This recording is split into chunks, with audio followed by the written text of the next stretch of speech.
Hi guys, good morning. Morning dito sa UK.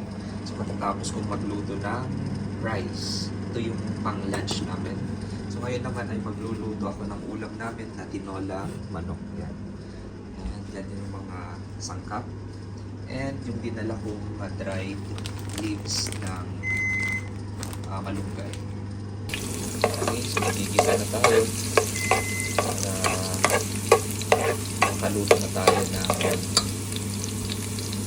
pang lunch, tinolang manok. Nilagay na din yung luya at sibuyas. At syempre, lalagay na natin yung karne ng manok.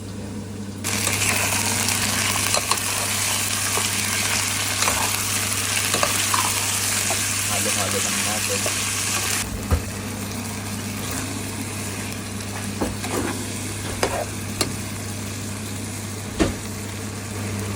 Kailangan dito pag nagluluto ka na ng ulam ay maramihan na para sa ganun meron ka ng pang-tanghalian, pang lunch, pang dinner at pang breakfast. Kasi syempre pag galing ka sa trabaho ay pagod ka na, so wala ka ng time na magluto pa ng iyong uulamin or kakainin.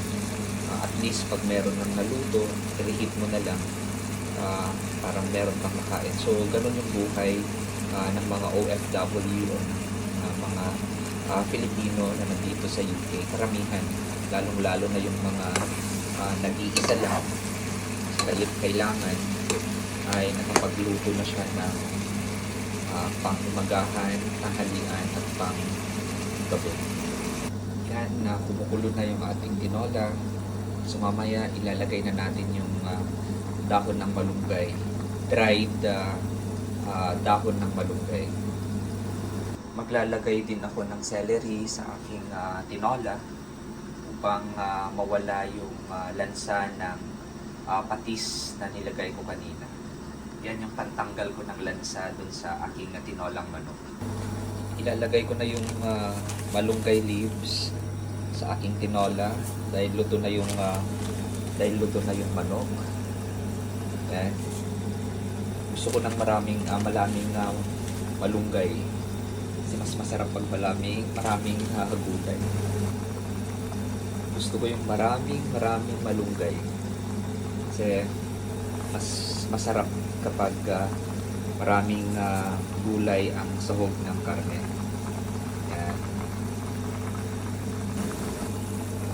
Yan guys, luto na yung ating tinolang manok. So ilalagay ko na ngayon yung celery para matanggal yung lansa ng patis na nilagay ko. Yan ay yung ulam namin ngayong lunch ni Chubbs, and then mamayang gabi ulam ulit namin pag dumating na si Agnes.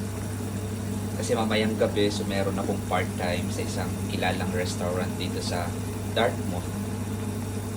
Yun yung first job ko na nakuha ko. Part-time lang pero pagtyagaan na lang. At least next week, so meron din naman akong interview sa isang care home. Mga kawalwal, maglilinis na ako ng mga ginamit ko sa pagluluto. Hanggang sa muli, maraming salamat.